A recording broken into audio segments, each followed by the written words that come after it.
Hello YouTube, this is Mr. Biohack again. Number one, I would like to apologize. I haven't made a video in over a month, and the reason being just been real busy with family issues, work issues, and the holidays.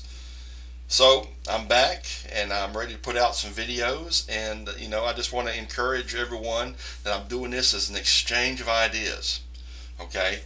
I may present something to you that you like and you may utilize, and I want to encourage you to respond with videos, with post, whichever. Give me your ideas. Maybe there's something that you're doing that I can do. And if you see a flaw in what I do, you give me a rationale. Okay, what you're doing is this, and this is what I think is wrong with it. I'm a rationale driven kind of guy. Okay, if you explain something to me in ABC, this is why, what the problem I see in what you're doing, boom, boom, boom, you make some points, I will change my mind and change the way I do things. But also, if I see a flaw in something that one of you are doing, I will do the same. So let's just have that mutual understanding. Okay, I don't mean any disrespect. I will not disrespect anybody. Okay, even if if you disrespect me, depending on what it is. Okay, I know I'm big, I know I'm ugly. Hey, I was born this way, I'm sorry. But other than that, that's just the way it is.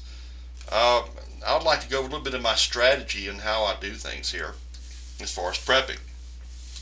uh, so far I just have my home. I do have two bug out locations. They're not the way I want them to be yet, but those type of things take time and money. But I do have a place to go and a place to stay for my family, as far as bug out locations, and I have two. But the way that I prep is this: I do 3 in 1. First, I get 3 months worth of food. While I'm doing that, I'll get 1 month's worth of water. Where I live in the United States, in the South, in North Louisiana, it rains a lot. So that's why water takes up a lot of space, takes up a lot of room. It's not very portable if you have to bug out. So I really focus on food and get 1 month's worth of water, and hope that it rains. I've got a system in place where I can catch the rainwater. I also live within walking distances of rivers and ponds and lakes.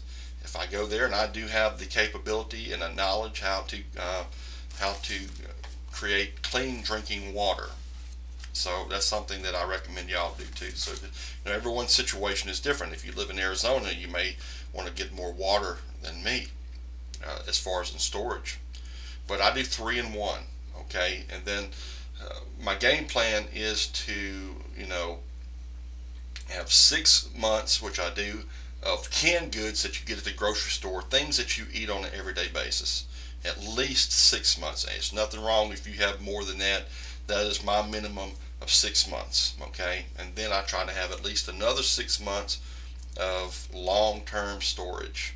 Long-term storage being things that can store 10 plus years. A lot of these things that you can get from Sam's, Costco, and I'm going to get into more of what I get later. But that's kind of what I do right there. I go with a minimum of 6 months of things that I can buy at the grocery store that are dry goods that can store 2 to 3 years, some less.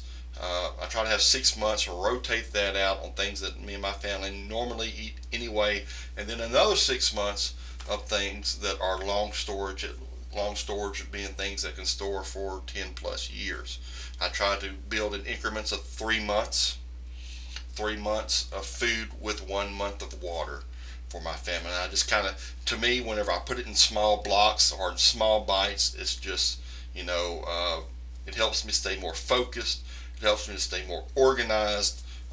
Because in that 3 months, I'm also looking at medical, first aid kit, bandages, those type of things, toilet paper, paper towels, hygiene products. Okay, when you start looking, to me, I have ADHD. I don't know if you can notice that, but when you start looking at these huge amounts of times of 12 months to 2 years, it's just, to me, it's daunting and frustrating and discouraging. So what I try to do is I try to break that down into 3 month increments. Once I have 3 months completed, I move on to the next 3 months, and then the next. Maybe you want to do in 1 month increments. That's up to you, but that's what I do. Okay. Another thing that I want to do is to enroll in some survival classes.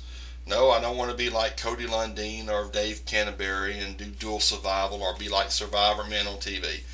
That's not what I'm interested in doing. However, those type of classes can help.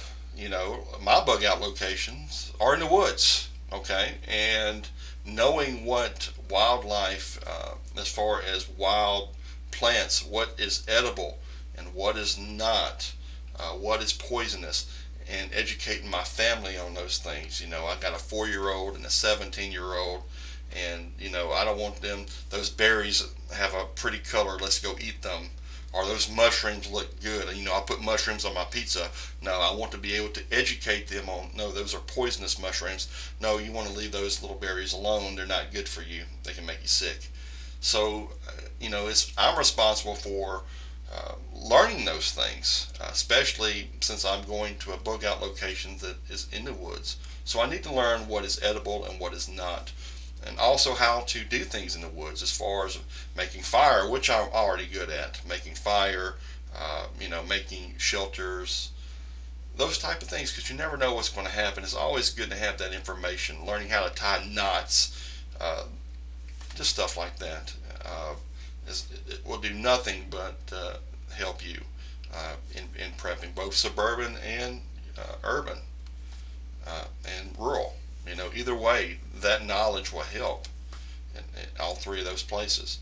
Also, you know, I would encourage anyone to take first aid or take an EMT course, even if you don't. You know, EMT courses are really not that expensive to take, even if you're not planning on making it a career. What reason I like EMT, because you know, it's on the spot trauma.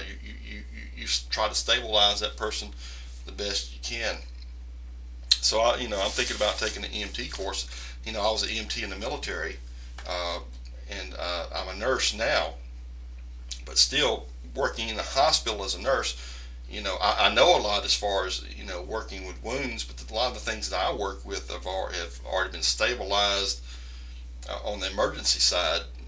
So I really need to spend some time in the ER, you know, working with them, trying to learn that, and maybe take an EMT course. And I would like to, you know, recommend, you know, that to people as well.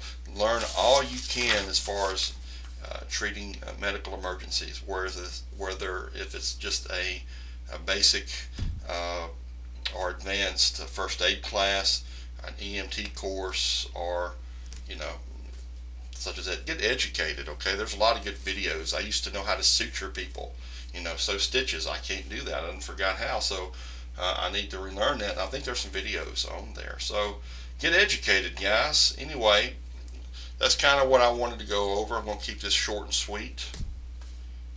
Please get back with me. My next videos will be more focused on certain areas of prepping instead of being so generalized like I just was. But anyway, thank you for watching. Y'all have a great day.